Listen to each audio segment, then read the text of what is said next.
أعوذ بالله من الشيطان الرجيم.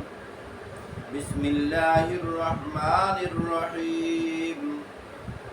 ولا تقربوا الزنا إنه كان فاحشة وساء سبيلا.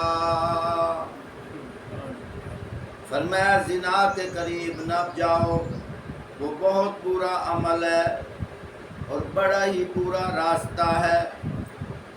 یہاں اللہ رب العزت نے زنا کے متعلق اس کی ممانعت کا اعلان فرمایا۔ یہ نہیں فرمایا کہ زنا نہ کرو، زنا تو واقعتاً حرام ہے، بلکہ فرمایا زنا والے راستے کی طرف بھی نہ چلو۔ اس لیے فرمایا وَلَا تَقْرَبُوا الزِّنَا، جو زنا کے راستے ہیں، جو خدشات ہیں، فرمایا وہ موقع بھی نہ دو۔ مثال کے طور پر ایک آدمی ہے، اس نے اپنے کمرے کے اندر کھجوریں یا پھل فروٹ رکھے ہوئے ہیں، تو جانور اندر آ جاتے ہیں۔ تو کوئی کسی کو شکایت کرے کہ یہ جانور اندر آ جاتے ہیں، یہ کیوں آتے ہیں؟ تو جو عقل مند ہوگا وہ یوں ہی کہے گا یا دروازہ بند کر کے رکھ، جب دروازہ بند ہوگا تو جانور اندر کیسے آئیں گے؟ جب تو نے دروازہ کھولا ہوا ہے، موقع خود دیا ہے، تو جانور تو آئیں گے۔ تو اس لیے اللہ پاک ارشاد فرما رہے ہیں وَلَا تَقْرَبُوا الزِّنَا إِنَّهُ كَانَ فَاحِشًا وَسَاءَ سَبِيلًا۔ فرمایا زنا کے قریب بھی نہ جاؤ، وہ بہت برا عمل ہے اور بڑا ہی برا راستہ ہے۔ صرف یہاں تک بس نہیں، بلکہ اللہ پاک نے ایک اور جگہ ارشاد فرمایا قُلْ لِلْمُؤْمِنِينَ يَغُضُّوا مِنْ أَبْصَارِهِمْ وَيَحْفَظُوا فُرُوجَهُمْ ذَلِكَ أَزْكَىٰ لَهُمْ إِنَّ اللَّهَ خَبِيرٌ بِمَا يَصْنَعُونَ۔ اللہ پاک کیا فرماتے ہیں؟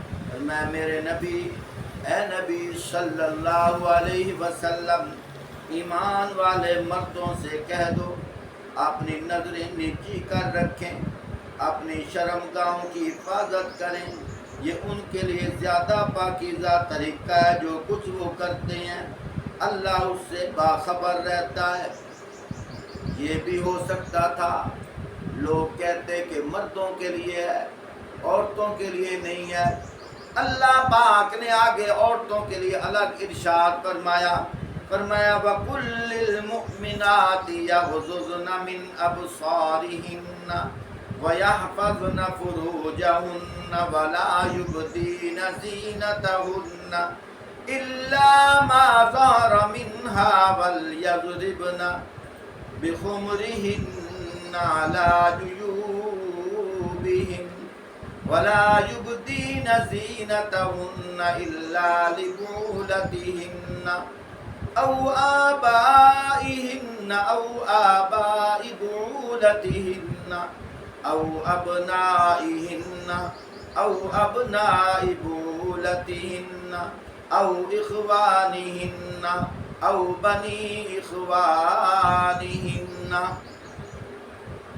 أَوْ بَنِي أَخَوَاتِهِنَّ أَوْ بَنِي أَخَوَاتِهِنَّ أَوْ نِسَائِهِنَّ أَوْ مَا مَلَكَتْ أَيْمَانُهُنَّ أَوِ التَّابِعِينَ غَيْرِ أُولِي الْإِرْبَةِ مِنَ الرِّجَالِ أَوِ الطِّفْلِ الَّذِينَ لَمْ يَظْهَرُوا عَلَى عَوْرَاتِ النِّسَاءِ وَلَا يَضْرِبْنَ بِأَرْجُلِهِنَّ لِيَعْلَمَ مَا يُخْفِينَ مِنْ زِينَتِهِنَّ وَتُوبُوا إِلَى اللَّهِ جَمِيعًا أَيُّهَا الْمُؤْمِنُونَ لَعَلَّكُمْ تُفْلِحُونَ۔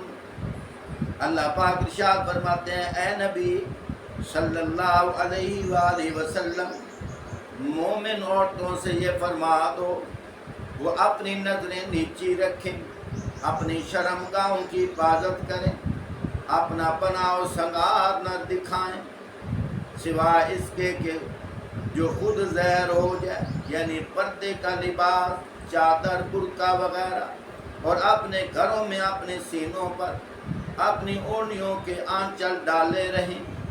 وہ اپنے پناہ و سنگار نہ ظاہر کریں مگر ان لوگوں کے سامنے، یعنی شوہر، باپ، سسر، اپنے بیٹے، شوہروں کے بیٹے، بھائیوں کے بیٹے، بہنوں کے بیٹے، اپنے میل جول کی عورتیں، اپنے غلام، وہ زیر دست مرد جو کسی اور قسم کی غرض نہ رکھتے ہوں، وہ بچے جو عورتوں کی پوشیدہ باتوں سے ابھی واقف نہ ہوئے ہوں، وہ اپنے پاؤں زمین پر مارتی ہوئی نہ چلا کریں کہ اپنے جو زینت انہوں نے چھپا رکھی ہو اس کا لوگوں کو علم ہو جائے۔ اے مومنو، تم سب مل کر اللہ سے توبہ کرو، توقع ہے کہ کامیاب ہو جاؤ۔ اللہ پاک نے اپنے کلام کے اندر سارا ذکر ارشاد فرمایا، تو اللہ پاک نے مومن مردوں کے لیے الگ ارشاد فرمایا، مومن عورتوں کے لیے الگ ارشاد فرمایا۔ حدیث پاک کے اندر ایک واقعہ آتا ہے، آپ صلی اللہ علیہ وآلہ وسلم رات کے وقت اپنے گھر کی عورتوں کے ساتھ جا رہے تھے، بعض کہتے ہیں اپنی ازواج کے ساتھ، بعض کہتے ہیں اپنی بنات کے ساتھ جا رہے تھے۔ تو رات کا ٹائم تھا، آگے سے ایک نبینا صحابی آ رہے تھے۔ آپ صلی اللہ علیہ وآلہ وسلم نے ارشاد فرمایا اپنے گھر کی عورتوں سے، فرمایا پردہ کر لو۔ انہوں نے کہا یا رسول اللہ صلی اللہ علیہ وآلہ وسلم وہ تو نبینا ہے۔ فرمایا ٹھیک ہے، وہ تو نبینا ہے، تم تو نبینا نہیں۔ ان دونوں آیات کا مضمون سامنے آ گیا۔ کیا مطلب؟ فرمایا جس طرح مردوں کے لیے حکم ہے کہ تم اپنی آنکھوں کی حفاظت کرو، اسی طرح عورتوں کو بھی حکم ہے تم بھی اپنی آنکھوں کی حفاظت کرو۔ یہ راستے ہیں زنا کے۔ کانوں سے میٹھی آواز سنی، اس نے دل کو پیغام دیا، دل کے اندر خیالات آنے شروع ہو گئے، آنکھوں سے کسی کے حسن کو دیکھا، اس نے دل کو پیغام دیا، دل کے اندر آثار شروع ہو گئے۔ میرے محترم ساتھیو، زبان سے میٹھی بات کہی، دل کے اندر پیغام آیا، آثار شروع ہو گئے۔ فرمایا ان راستوں سے بچ جاؤ، اس لیے فرمایا وَلَا تَقْرَبُوا الزِّنَا إِنَّهُ كَانَ فَاحِشًا۔ فرمایا زنا کے قریب بھی نہ جاؤ۔ زنا تو دور کی بات ہے، جو زنا والے راستے ہیں وہ بھی بند کر دو۔ اللہ ہمیں سمجھنے کی توفیق عطا فرمائے۔ وآخر دعوانا ان الحمد للہ رب العالمین۔